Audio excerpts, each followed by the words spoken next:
पहले और दूसरे विश्व युद्ध दोनों की तबाही आज भी सभी को याद है, तो उसे ध्यान में रखते हुए जरा सोचिए कि हम सभी के लिए तीसरा विश्व युद्ध कितना बुरा मंजर होगा। तो अगर ये बुरा सपना सच हुआ और हम सब इसकी चपेट में आ गए तो क्या होगा? जी हाँ, कुछ लोगों के लिए बाकियों से बदतर होगा।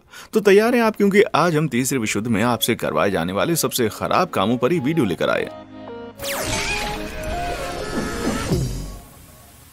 लेकिन शुरू करने से पहले वाव फैक्ट्स की टीम की तरफ से मैं कहीं भी चल रहे वॉर से जूझते हुए लोगों के लिए अपनी सहानुभूति जताता हूँ। हमारी दुआएं आपके साथ हैं।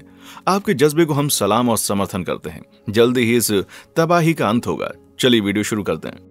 डरावनी अंतरिक्ष यात्रा। तीसरा विश्व युद्ध शुरू होने पर अगर आप सोचते हैं कि बाहरी स्पेस में जाकर आप इससे एकदम सुरक्षित रहेंगे, पृथ्वी की तबाही से बच जाएंगे, तो बता दूं कि आप एकदम गलत हैं। सच बताऊं तो अंतरिक्ष यात्रियों के हाल जमीन के लोगों से ज्यादा बेहाल होंगे। जग जाहिर है कि आजकल हम सैटेलाइट्स पर कितने ज्यादा निर्भर हैं हर एक चीज के लिए। इस वक्त 1100 से ज्यादा सैटेलाइट स्पेस में चक्कर काट रही हैं और उनके बिना हाहाकार मच जाएगा।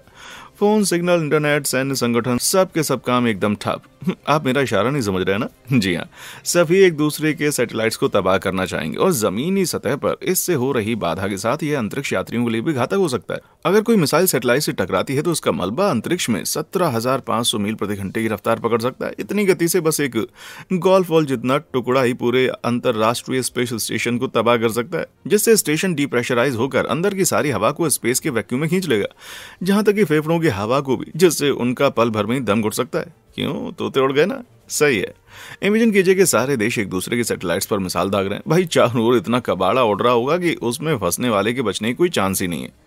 लेकिन अगर ऐसा नहीं हुआ तो भी अंतरिक्ष यात्रियों के लिए यह गंभीर रूप से कठिन होगा। उन्हें सैटेलाइट हार्डवेयर को खुद नीचे ले जाने का काम सौंपा जा सकता है। किसी अंतरिक्ष यात्री के लिए सबसे बुरी होती है एक स्पेस वॉक, जहां जहाज के बाहर कदम रखने पर उनके पास अपने बचाव के लिए एक हार्नेस के अलावा कुछ भी नहीं होता। मलबे को बनने से रोकने के लिए एक अंतरिक्ष यात्री को सैटेलाइट से बाहर जाना पड़ सकता है, इसकी जांच पड़ताल के लिए, बिना इसे पूरी तरह से नष्ट किए हुए। यह सिर्फ शारीरिक रूप से डरावना नहीं होगा, बल्कि पूरी तरह से भयानक भी होगा। जस्ट इमेजिन कि आप स्पेस के बीच में एक सैटेलाइट से चिपके हुए हैं, जहां एक गलत कदम और आपका काम तमाम। सोचिए फिसल गए तो क्या होगा, या इससे भी बदतर गलती से सैटेलाइट ही उड़ा दिया तो? भाई मैं स्पेस में कोई भी भटकती हुई आत्मा नहीं बनना चाहता, वो भी अकेले, और उस पर ऑक्सीजन भी धीरे धीरे खत्म हो रही हो। बाप रे, बचाओ कोई।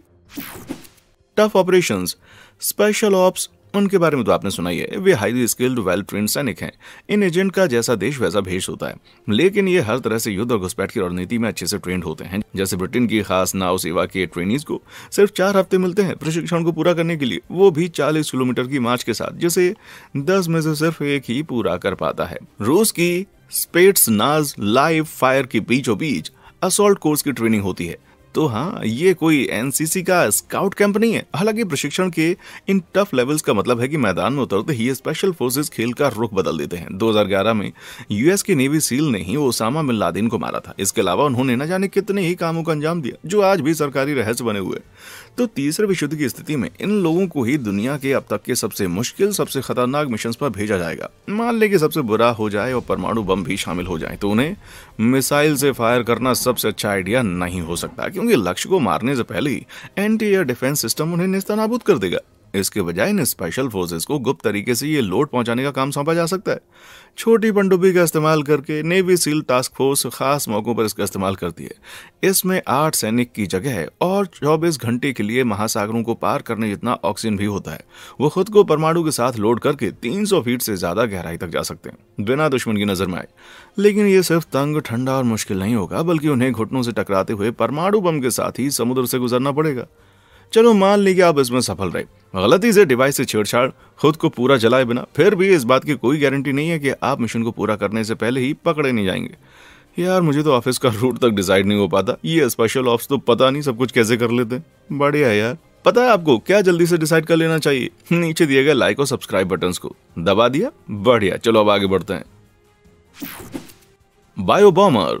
कहते हैं कि तीसरा विश्व युद्ध ज्यादातर परमाणु युद्ध ही होगा, लेकिन हकीकत में ऐसा होने की संभावना कम है। उस लाल बटन को दबाना वो आखिरी चीज होगी जो कोई भी नेता पहले करना चाहेगा, क्योंकि इसके बाद सभी देश ऐसा ही करेंगे, जिससे दुनिया भर का पूरा विनाश होना तय है। कुछ रिपोर्ट्स के अनुसार चीनी सरकार का मानना है कि बायोलॉजिकल हथियार से कोई भी लड़ाई जीती जा सकती है, और कोविड-19 के बाद तो मैं भी इससे एकदम सहमत हूँ।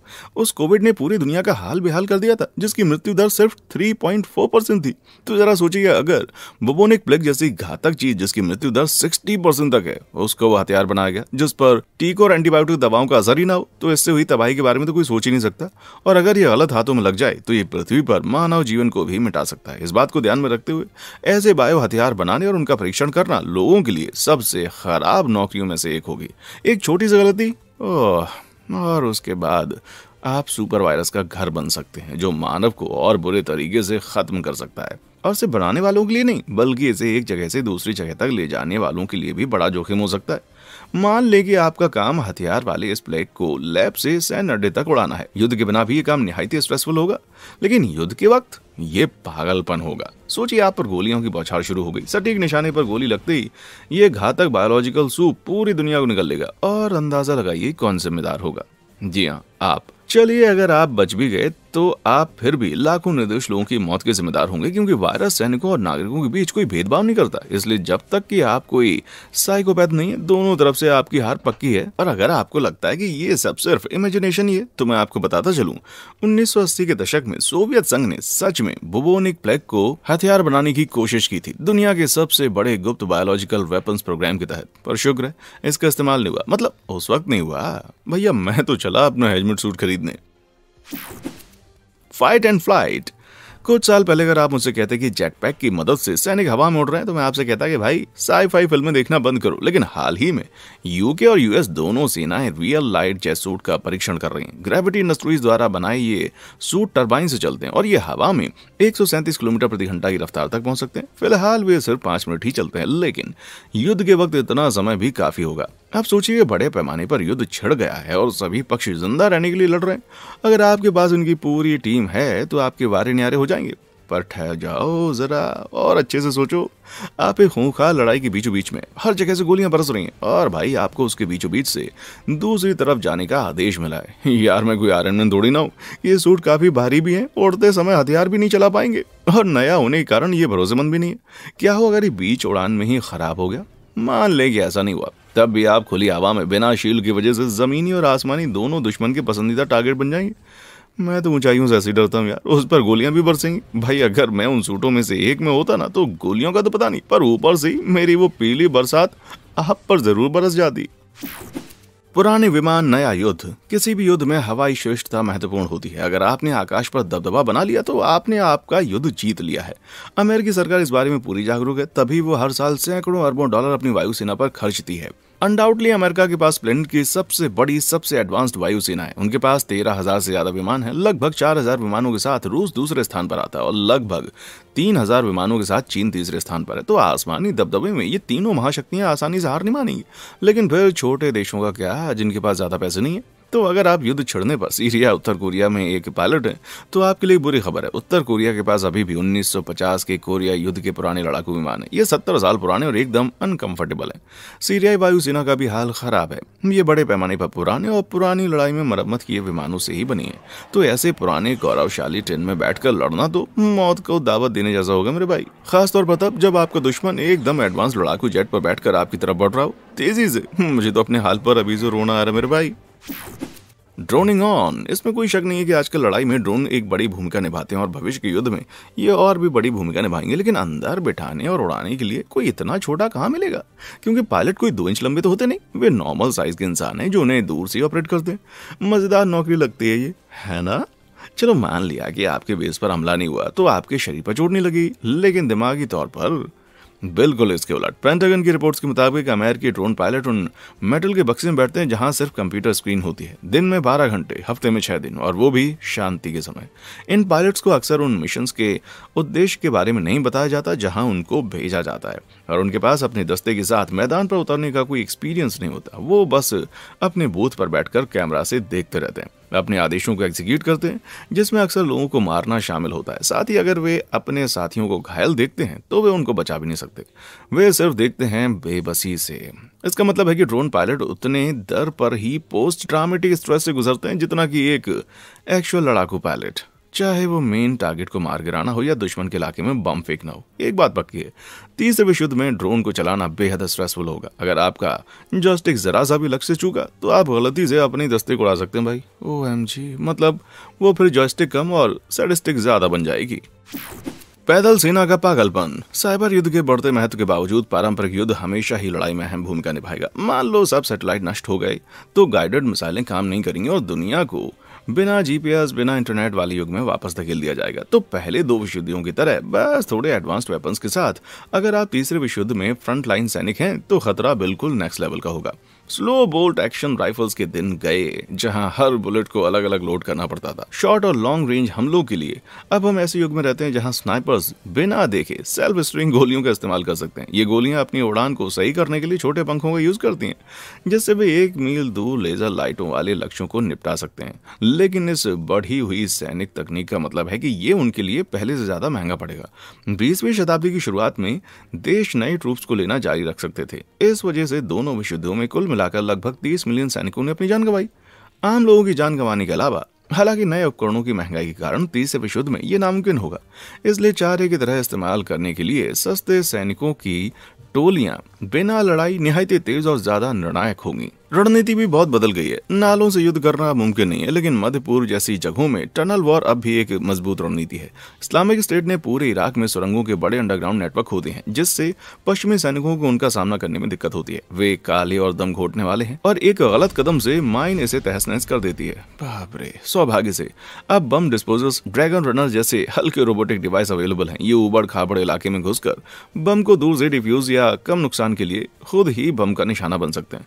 पर अगर आप नीचे फंसे हैं तो ये रोबोट भी इस गिरते मलबे से आपको बचा नहीं पाएगा। फिर इसी सुरंग में जिंदगी की शाम हो जाएगी भाई।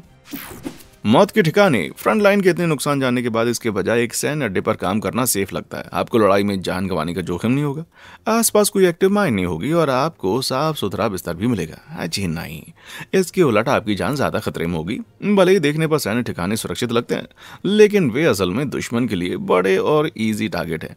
पूर्व अमेरिकी वायुसेना अधिकारी कर्नल जॉन अवॉर्डन थर्ड का मानना है कि अच्छे रणनीतिक हमलों में दुश्मन सेना के 5 जरूरी पहलुओं पर चोट करना जरूरी है। इनमें से 2 बुनियादी ढांचे और सैन्य शक्ति हैं। और गैस करो कि आपको दोनों कहां मिल सकते हैं? जी हाँ, मिलिट्री बेस पर। इन ठिकानों को उड़ाकर दुश्मन आपकी लड़ने की क्षमता आधी कर देता है। तो हाँ, आपको भले ही बिस्तर मिल जाए, लेकिन उस पर मौत का जाया होगा।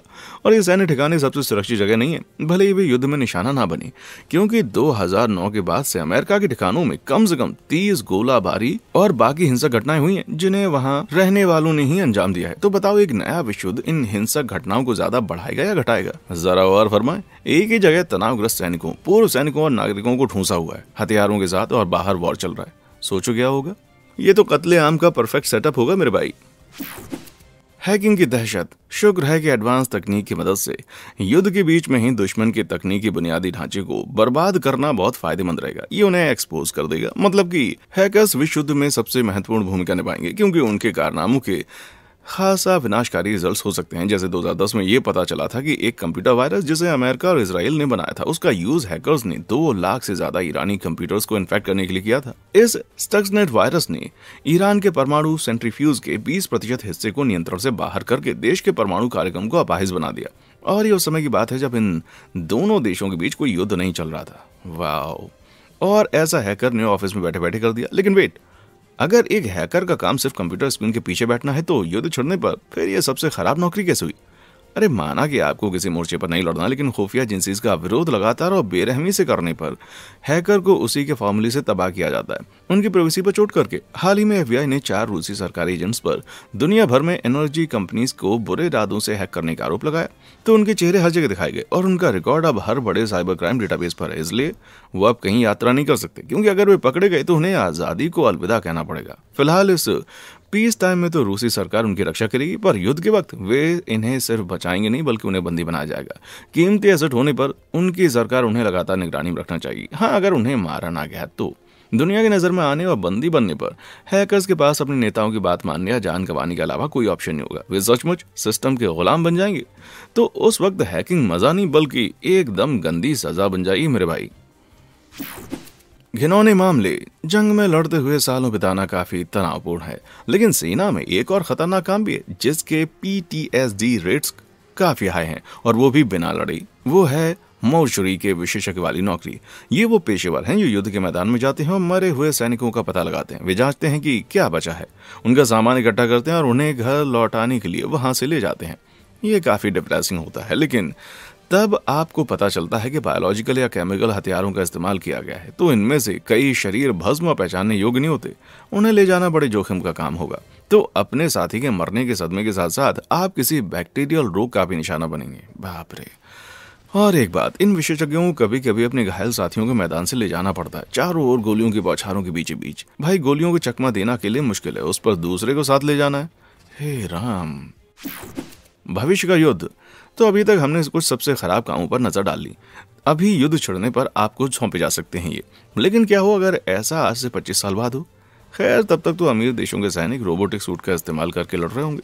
हाँ, आपने सही सुना। आप नहीं मानेंगे, पर ये 13 फुट लंबा 1.3 टन मेटल मॉन्स्टर किसी फिल्म का हिस्सा नहीं है, बल्कि सच में है। इन्हें कोरियाई कंपनी हैंकोक मिरे ने तैयार किया है। इसे चलाने के लिए आपको धड़ वाले डिब्बे में घुसकर ऑर्डर देना है। गति को ट्रैक करने वाली इसकी बाजू कॉकपिट में बैठे पायलट की नकल करती है, जबकि इसका निचला हिस्सा वहां जा सकता है जहां जाना इंसानों के लिए खतरनाक होगा।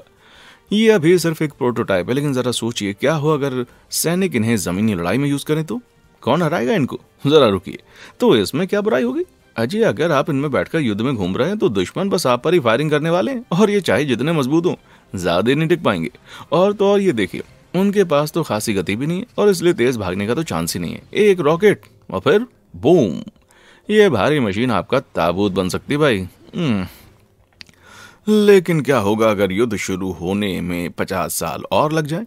खैर, 2070 के दशक तक आर्टिफिशियल इंटेलिजेंस तो इतनी एडवांस्ड होगी कि उससे भिन्न इंसान वाले ड्रोन और ऑटोमेटिक रोबोट्स को युद्ध के मैदान में तैनात किया जा सकेगा। दरअसल लीबिया सरकार ने 2020 में त्रिपोली में ऑटोमेटिक ड्रोन का इस्तेमाल किया था, लेकिन रोबोट की दिक्कत यह है कि उन्हें हैक किया जा सकता है। तो रोबोट हैकर्स की पूरी पुख्ता टीम भी पक्का तैयार होगी, तो इसलिए ये सबसे भयानक भूमिकाओं में से एक होगी। सोचिए, आपको दुश्मन की रेखाओं के ऊपर उड़ाया गया है इन मशीनों के हार्डवेयर को तबाह करने के लिए, और अगर आप पकड़े गए तो सच में आपको मारने के लिए रोबोट आपके पास आ रहा होगा। फिर आप दुआ करेंगे, हे भगवान, ये हैकिंग डिवाइस बस ऑफ ना हो जाए। भाई, तुम्हारा तो नहीं पता, पर मैं कोई जॉन कॉर्नर नहीं हूं। लेकिन क्या होगा अगर भविष्य में हम और आगे बढ़ें? क्या होगा अगर 100 सालों में युद्ध छुट जाए? तो वो कैसा दिखेगा? अब हम सच में काल्पनिक बात कर रहे हैं, लेकिन तकनीक शायद इतनी ज्यादा आगे बढ़ गई होगी कि राष्ट्रों के पास बड़े पैमाने पर अंतरिक्ष लेजर सुपर वेपन का भंडार होगा। सच में, दूसरे विश्व युद्ध में जर्मन वैज्ञानिक को एक आइडिया आया, उस आकाश आधारित हथियार का जो भीषण गर्मी की एक केंद्रित बीम में सूर्य की किरणों को पृथ्वी पर रिफ्लेक्ट करेगा। अंतरिक्ष की कम जानकारी की वजह से उन्होंने यह हथियार कभी नहीं बनाया, लेकिन आज की तकनीकी प्रगति के साथ ये सनगन एक दिन असलियत बन सकती है। सैकड़ों रिफ्लेक्टिव सैटेलाइट्स को ऑर्बिट में भेजकर वैज्ञानिकों का मानना है कि उन्हें एक साथ जोड़कर इस ग्रह पर एक बड़ी सोलर बीम रिफ्लेक्ट की जा सकती है। ये जिस किसी को भी छुएगा उसे खा कर देगा। ये हर पैदल सेना की टोलियों को पूरा तबाह कर देगा, और युद्ध में इसका कोई तोड़ नहीं होगा। कम से कम जमीन पर तो नहीं। सैटेलाइट्स पर हमारी निर्भरता का मतलब है कि 22वीं शताब्दी तक शायद उनसे ऊपर स्पेस में लड़ाई छेड़ दी जाएगी, खासकर जब उनका सुपर वेपन्स की तरह इस्तेमाल किया जा सकता है, जिसका मतलब है कि अंतरिक्ष यान भी होंगे। नहीं, वो कोई मिल या फिल्म जैसा नहीं है। सच में अंतरिक्ष में एक मूविंग टारगेट को शूट करना निहायत ही मुश्किल होगा। कभी भी पहुंचने के लिए आपको 1 घंटे में हजारों मील की दूरी तय करनी पड़ेगी, और जब रफ्तार इतनी तेज हो तो खतरे भी ज्यादा होंगे, और छोटे बड़े दोनों तरह के खतरे। एक अंतरिक्ष यान को बनाने में बहुत खर्चा आता भाई, तो मतलब कि वे शायद छोटे एक इंसान वाले ही जहाज होंगे। तो आप वहां बिल्कुल अकेले होंगे, आप बाहर भी नहीं दिख पाएंगे। दुनिया भर में जहाजों को नेविगेट करने के लिए पायलट को सेंसर और जीपीएस का उपयोग करना होगा। इसलिए अगर आप इस चीज में ठुस गए ना, तो भगवान ही भला करे। मतलब कि इस तंग ट्यूब में बैठकर आप तेजी से दुश्मन की ओर बढ़ेंगे बिना आसपास की खबर के। वाह, अरे ये भी सुनो, अगर गलती से कुछ इससे टकरा गया ना, तो ये पूरे जहाज को डिकम्प्रेस करने, ऑक्सीजन को बाहर निकालने और इसे आपके तैरते मकबरे में बदलने के लिए काफी होगा। तो अंतरिक्ष यात्री बनने के बारे में क्या ख्याल है भाई? दोस्तों, तीसरे विश्व युद्ध की बात करके तो भैया मैं खुद ही घबरा गया हूँ। बताइए, इनमें से कौन सी नौकरियां सबसे खराब होंगी और क्यों? और क्या आपके दिमाग में कोई ऐसी दूसरी नौकरी है? मुझे नीचे कमेंट सेक्शन में आकर बताएं। हमारे चैनल को लाइक, शेयर और सब्सक्राइब जरूर करें। देखने के लिए शुक्रिया।